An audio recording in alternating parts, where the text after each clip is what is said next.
Hello, si Chris from Brooklyn ito, isang iPhone photographer. And welcome back sa YouTube channel na to. Most of us are in self-quarantine so that we can all flatten the curve and slow the spread of COVID-19. So most of us are inside our homes, which is the best way to make ourselves safe and keep others safe.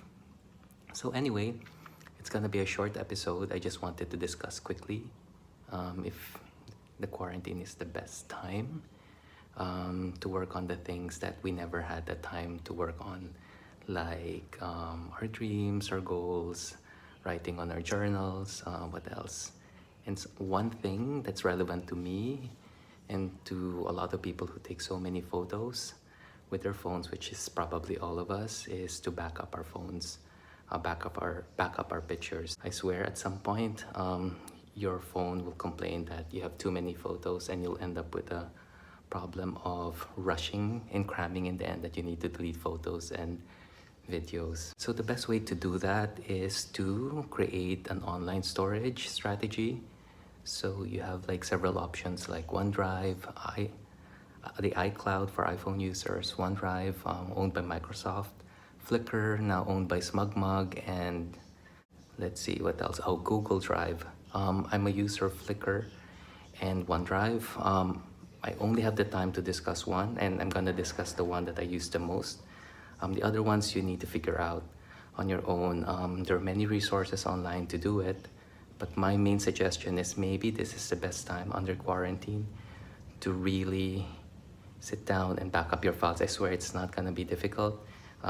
Most of these online storage platforms have auto upload. You just have to click one time and say upload everything. But what I prefer, I choose the things that need to be uploaded, because sometimes we take like 20 pictures of the same thing, or we have to assess also if we really need a picture of that spaghetti you just took. Since most of these online platforms are paid, they only offer like free maybe 5 gigs or 7 gigs. So even if you're not willing to pay like the full price, maybe you can start with this quarantine time, start backing up the really most important pictures of maybe your baby, your mom, your dad, your friends, or milestones in your life, such as when you accepted a big award in your career and things like that. So you decide what's important. The point is, don't prolong don't procrastinate the need to back up your pictures. So the steps would be: sign up for an online platform that's right for you. 2, start backing up. Back up only the most important if you're only going for a free one, which is limited storage. And then 3, once you've backed it up, you can delete it on your phone. Or you can do a secondary backup and back up the pictures and videos on a computer, which is a smart thing to do. Once you've backed up online and then on your computers, it's safe to delete them on your phone. So I think that's a healthy process and cycle for your pictures, because if you keep on taking pictures without really deleting, at some point you'll end up cramming and filling up your storage, and you'll end up cramming that you need to delete certain photos. Okay?